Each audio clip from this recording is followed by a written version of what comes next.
So in this early part of the summer, things have come to a head here in Boston with the Commissioner of Police issuing a letter to the heads of the food delivery companies, including DoorDash and Uber Eats, asking them to answer a set of questions related to how they enforce drivers' safety training when it comes to two-wheeled vehicles like mopeds and scooters.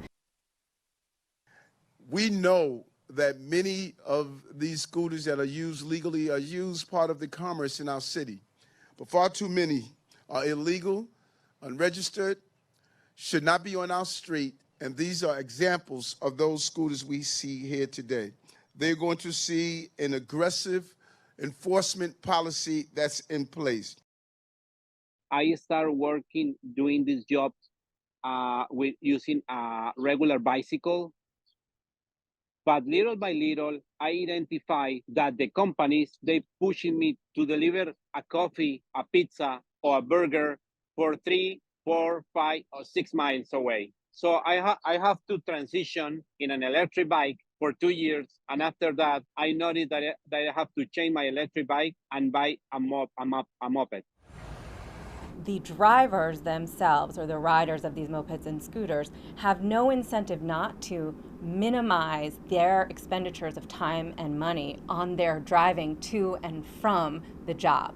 So from the restaurant to you. So it's to their benefit, because they're not being paid for that time by the platform company or by you, to make that happen as quickly as possible. So you can see that the incentive is within your bounds of your willingness to take risks with your own safety as the rider, to try and do as much as you can, whether that's riding on the sidewalk or riding in a bike lane or riding against the traffic or riding through a red light, all of which are things that I've personally seen in Boston, just like anybody else living here.